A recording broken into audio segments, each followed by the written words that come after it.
Vamos nos divertir um pouco com o Renan aloprando esse sindicalista aqui. E engraçado é que, assim, um dos beneficiários foi o pai do Pavanato, que era funcionário da Vibraz.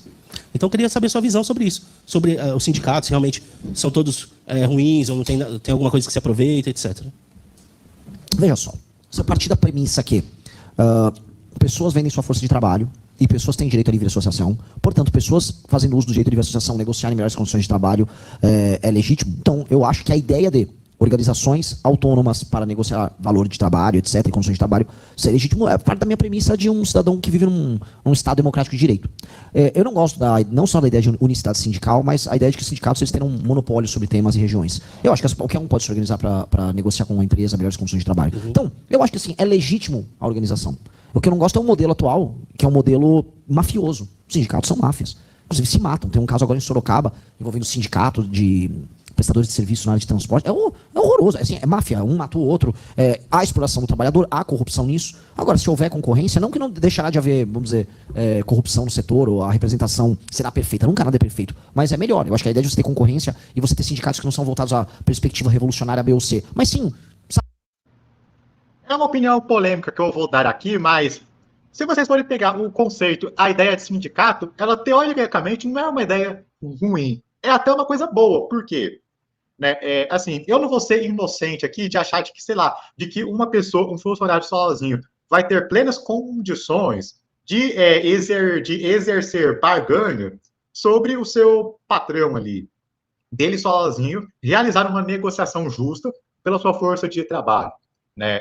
E sozinho não, mas, claro, o sindicato ele pode ser o meio de contrapor isso, né? Onde, no caso, um funcionário, ele não ficaria sozinho, né? Mas qual que é o grande problema? Foi uma coisa que o Renan mencionou aqui. Assim, um monopólio de sindicato. Então, por exemplo, vamos supor que você seja um dentista. Por exemplo, se você for fazer parte de sindicato, né, você só pode fazer parte do sindicato, de um sindicato da sociedade. Né? E, assim, isso é um grande incentivo, né, para que o sindicato ele não tenha estímulo nenhum para fornecer uma boa representação para essa pessoa. Né? Porque imaginem, por exemplo, acontece alguma coisa na empresa ali, isso é muito comum. Aliás, acontece alguma situação ali na empresa, aí, por fato do sindicato ser único naquela cidade, naquela região ali, né, o patrão, ele faz um acordo por fora com o chefe do sindicato ali, com o presidente do sindicato ali, ambos ganham uma boa bolada ali, e o funcionário deve ter com os problemas dele que se lasca, tipo, o cara, né, muitas das vezes, inclusive, acaba sendo negligenciado pelo próprio sindicato, por um problema real. Né? E a pessoa fica sem uma alternativa de, por exemplo, o sindicato não está me representando direito, não me sinto representado, a pessoa querer buscar outro. Né? Inclusive, tendo essa disputa de sindicatos, inclusive, tendo essa disputa de sindicatos, né? Por exemplo, a pessoa também, por exemplo, tem um outro sindicato ali, por exemplo, que eu não sei o quê, por exemplo, sei lá, estava um sindicato ali que o cara basicamente era um petista ali dentro. Né? E no outro, né, o presidente é o cara mais razoável. Bom, vou voltar para o React aqui. Sabe, entender que, olha, temos uma categoria que quer vender melhor sua força de trabalho. É do jogo. É do jogo e não tem problema nenhum nisso. Minha leitura é essa. Tanto que, só pra ficar claro, aqui vocês têm um dos piores sindicatos metalúrgicos de todos. Tem um cara que é o cara da GM. Até tem que lembrar, até eu ia gravar um vídeo sobre ele. Tô até esquecendo. É um cara... Macapá, Mancha, Weller... É o Mancha, cara, é o cara do PSTU. Esse cara... Deve ser o Mancha. Assim, esse cara foi reintegrado agora, acho que foi na GM. Isso, Mancha, Um sujeito, cara. Um sujeito que fica fazendo uma campanha contra a própria empresa, tudo dele tem que ser afrontoso, é um negócio muito escroto. Qual o sentido de você ir trabalhar num lugar que você odeia? É uma militância. Sindicato desses que o Renan mencionou aqui não deveria existir, não existiria se tivesse concorrência. E uma coisa, é um sindicato representar trabalhador. Outra coisa é o sindicato ser um sabotador e um achacador de patrão. Né? Inclusive, o Evil Tira comentou aqui, sindicatos são câncer. Assim, no modelo atual, sim, muitos sindicatos são cânceres, muitos líderes sindicais são mafiosos, é a verdade que se diga, né? Inclusive, não é nem força da expressão máfia. Realmente, alguns sindicatos acabam atuando como máfia. política garantida por decisões judiciais. Isso, assim, isso do ponto de vista das relações humanas e sociais, que é o trabalho basicamente uma tarefa cooperativa, que você tem que fazer de boa vontade. Um sujeito desse não faz, o sujeito desse é um agitador, não faz bem para ninguém. E a empresa ser obrigada a reintegrar um cara que está lá dentro sabotando a própria empresa, isso é um negócio horroroso. Sim, e falando em questões trabalhistas, qual é, que é a sua posição sobre o fim da jornada 6 por 1? Eu sou a favor do fim da CLT. Eu sou a favor que, dado um conjunto... Tipo Argentina, mano? Tipo, vou dar um exemplo, tipo Vietnã. Eu quero uns regimes trabalhistas mais abertos, tipo a China, tipo os países do Sudeste Asiático, lugares que estão crescendo a taxas muito maiores do que o Brasil, que engessou o mercado de trabalho dele nos anos 40. Eu acho que a gente tinha que ter... Assim, a gente ficou... O maior problema por trás da CLT, penso eu, que não seja nem a questão da existência dela ou não, mas seja pelo fato dela estar completamente defasado e ela não permitir outros modelos de trabalho. Né? Porque a CLT que temos hoje, ela foi pensada para uma realidade muito específica que o Brasil teve durante os anos 40, 1940. Né? Ou seja, é um delírio imaginar que uma legislação que foi feita para um período específico do Brasil, que foi em 1940, que isso ainda seja aplicável para o século XXI, ano de 2026. É um absurdo isso. Né? Assim, né? Acredito que eu acredito que mesmo no governo nosso da missão, penso eu, é uma opinião minha, eu acredito que a CLT ela deveria ser refeita, né? Pensando justamente na realidade que temos hoje em dia, né? Seja a questão da uberização, né? O trabalho remoto também, né? Trabalhos também, por exemplo, que não necessariamente envolvam você trabalhar 8 horas por dia. Né? Ou fazer, sei lá, uma escala de trabalho, sei lá, 5 por 2, 6 por 1. Mas, por exemplo, né, é uma coisa muito comum isso, por exemplo, de uma empresa que sai contratando um monte de PJ, mas que, assim, na prática ali, sim, o cara tá ali como CLT ali, mas vai estar registrado como PJ. Né? Ou seja, né, simplesmente, ao invés de termos uma legislação trabalhista que fosse mais flexível e dentro da nossa realidade atual que vivemos, né, simplesmente existe essa aberração, porque dentro do modelo de CLT que hoje existe, é um modelo completamente defasado. Né, assim, qual é a opinião de vocês a respeito disso? Vocês concordam ou não com o meu ponto de vista? Vamos voltar para o React. Por muito tempo se comparando à Europa. Né, um lugar que tem uma produtividade muito maior, um capital convertido em tecnologia há muito mais tempo do que o nosso, enquanto a gente não entende que a gente concorre com o México, com o Vietnã, com a Indonésia, com... Mas você acha que isso melhora a vida da população? Mas é óbvio, óbvio. Liberdade laboral é correlacionada com melhorar a vida das pessoas. Melhora a vida do patrão. Não, melhora a vida de todo mundo. Melhora a vida de todo mundo. Então, mas aí eu vou ter, que não quero cair nesses exemplos lacradores, mas por que as pessoas sabem? Eu cheguei a ver alguns vídeos dos trabalhistas a respeito dessa questão da liberdade laboral, e eu acredito que ela, por si só, não é uma coisa ruim. Né? Ela, sim, é necessária, ela tem a sua importância, sim, né? Mas que, né, acredito que a liberdade laboral, né, ela dentro do modelo de CLT, assim, ela não tem como existir, né? Porque, assim, o que eu penso? Né? Acredito que para algumas profissões, né, por exemplo, não faz sentido, por exemplo, você contratar um garçom, né, por exemplo, trabalhar 5 dias na semana, né, de segunda a sexta, sendo que, assim, você vai ter um fluxo maior de trabalho. Na sexta, no sábado, por exemplo. Né, assim, eu acredito que é importante haver essa liberdade laboral para que haja essa negociação. Né, por exemplo, eu sou um garçom, sou dono de um restaurante aqui, eu vou precisar de garçom, né, toda sexta e sábado, né, mas, né, nos outros dias mais nos outros dias da semana, ele poder exercer uma outra atividade, por exemplo.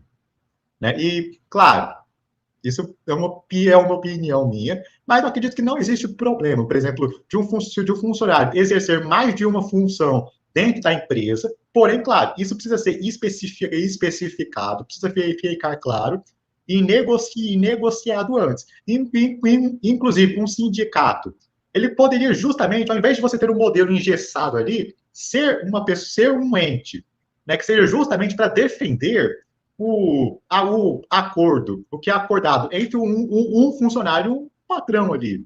Por exemplo, se o funcionário sentir que o seu patrão não está cumprindo com aquilo que foi combinado, o sindicato, sim, atuar.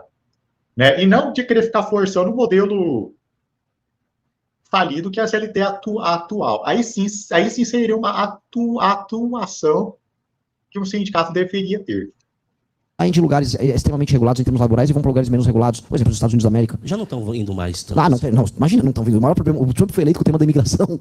Não, o tema central foi a imigração. É justamente Gente, esse apresentador tá louco. Tipo, assim, simplesmente as pessoas não querem ir para os Estados Unidos. Assim como o próprio Renan falou aqui. O Trump foi justamente eleito para dificultar que as pessoas vão para os Estados Unidos. Né? E, inclusive, né, boa parte que existe da reclamação sobre o governo Trump fora dos Estados Unidos é que simplesmente as pessoas não estão conseguindo ir para lá. Não é que as pessoas não estão querendo ir para lá, as pessoas querem ir, mas assim, estão encontrando muitas dificuldades para ir, é só isso. Né? Assim, é bizarro como certas confusões são feitas por coisas que são simples. Que esse tipo de coisa não é para ser uma coisa difícil de compreender.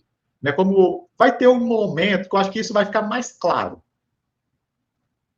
Estão saindo de lugares mais regulados, não só mais regulados, mais pobres também. Mas eu posso pegar outra estatística. Vamos pegar aqui lugares que tiveram o maior crescimento do PIB no mundo nos últimos anos. Vamos pegar a China. Vamos pegar o Vietnã, que teve agora um processo de industrialização. Vamos pegar a própria Índia, que vem crescendo. Compara as leis trabalhistas deles com a nossa. Você está, na prática, fazendo pessoas enriquecerem, melhorarem a vida delas, a economia crescer, as empresas também crescerem, e me parece bom para todo mundo. Você acha, então, que o Milei acertou, tirando... Eu acho que o Milei vem acertando em praticamente tudo. A Argentina era uma economia desgraçada. Se você fosse para a Argentina a dois, não é que ficou perfeito, ainda vai ficar muito melhor. Mas o modelo argentino não tinha nenhum sentido. Do que adianta você ficar garantindo direitos que eles não são válidos no mundo real? É igual eu falar que a Constituição brasileira, que também te garante o direito à moradia, direito à educação, ela se realiza só porque está escrito lá. Não sei. Um direito só é um direito quando ele pode ser aplicado. Quando ele não pode ser aplicado, é simplesmente uma carta de desejos. Nada além disso. Né?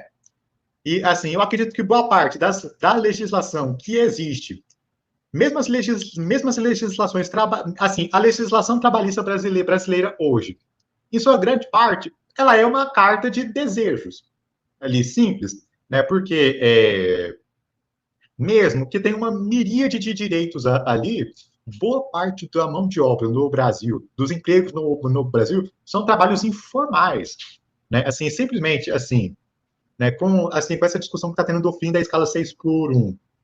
Se eles querem empurrar com ela abaixo, sei lá, uma escala 4x3, ou mesmo uma 5x2, você só vai terminar de enterrar a CLT ali e tornar o Brasil absolutamente informal.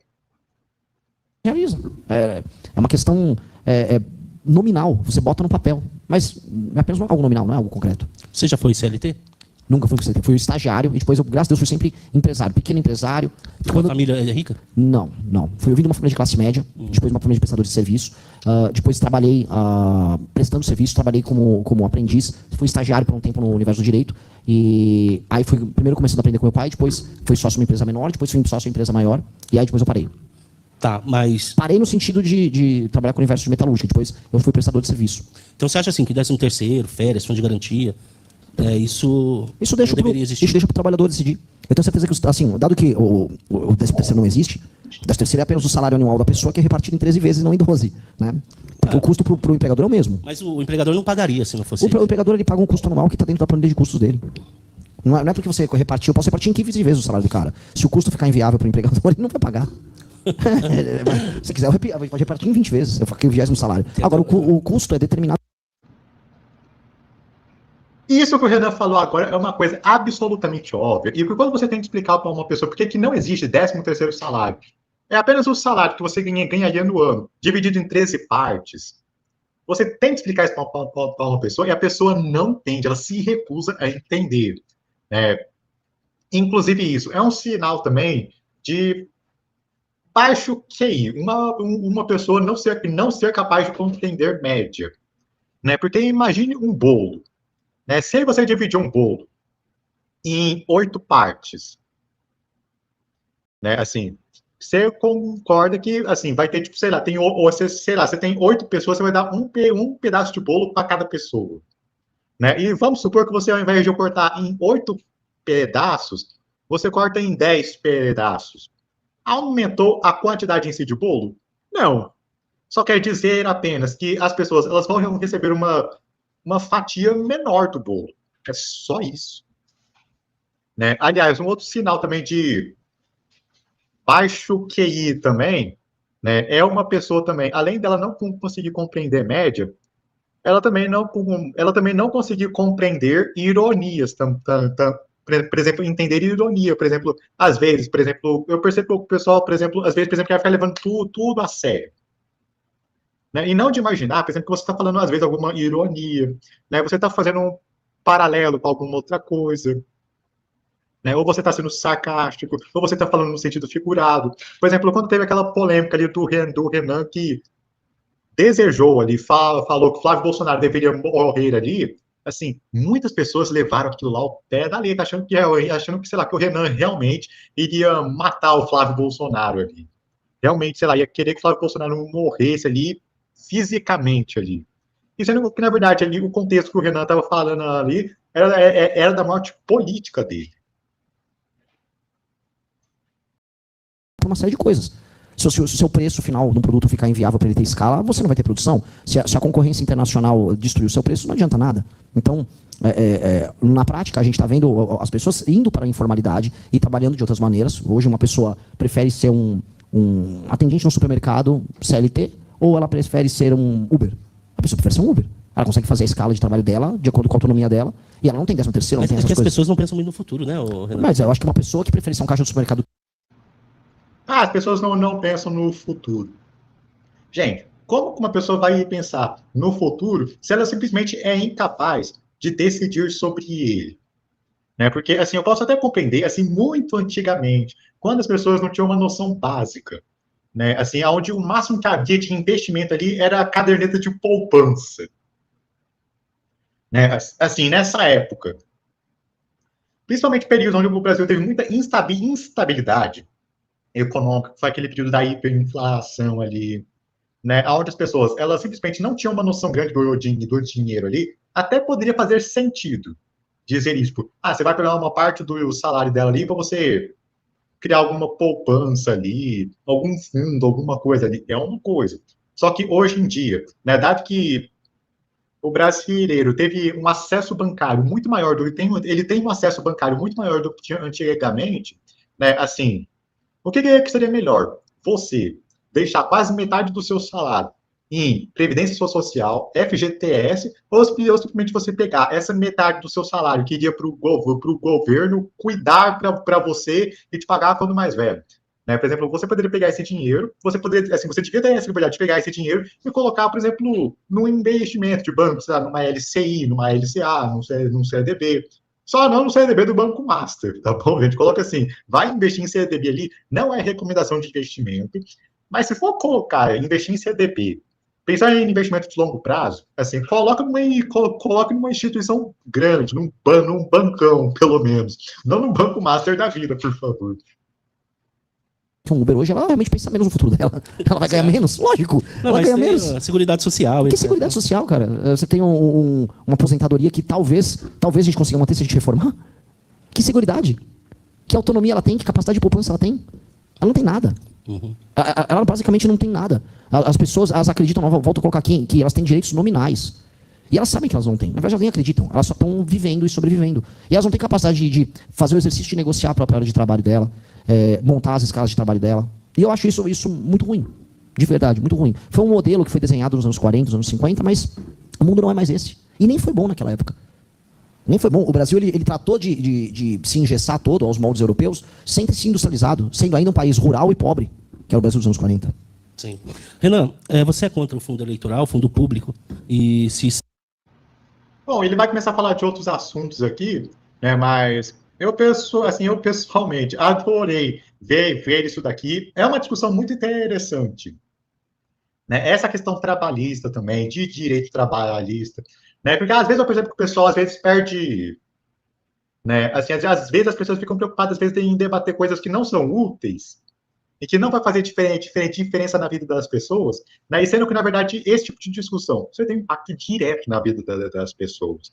Né? Por exemplo, se você chegar, por exemplo, num bolsonarista, um exemplo, e você for ter esse tipo de discussão com a pessoa, você vai descobrir que a pessoa não dá para ter discussão com essa pessoa. Né? Porque ou ela vai chegar ali, né, e vai tipo, sei lá, colocar um livro do Mises, por exemplo, falar, não tem que existir direito trabalhista, menos Estado e menos Estado, tipo, vai vir uma platitude muito genérica, né, assim, ó, né, que, né, assim, eu não sou trabalhista nem nada, tenho discordâncias, mas tem algumas coisas que eles falam que sim, faz sentido, é verdade, diga-se ou não, né? Assim, óbvio que eles cometem vários equívocos, né? Principalmente quando, por exemplo, tem aquele tal de Tamir também, né? O Tamir, o Charlie também, eles ficam querendo, o Crep também, o Frederico Crep, né? Eles ficam querendo forçar a mão, por exemplo, em FGTS, 13º, né? Sendo que, assim, não faz sentido,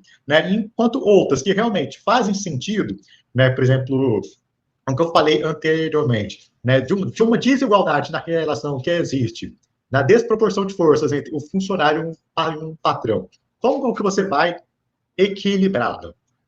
Eu acho que isso realmente é uma discussão que importa, né, e que isso deveria ser discutido. Né, como lidar com essa desproporção de forças sem ser pelo modelo sindical atual.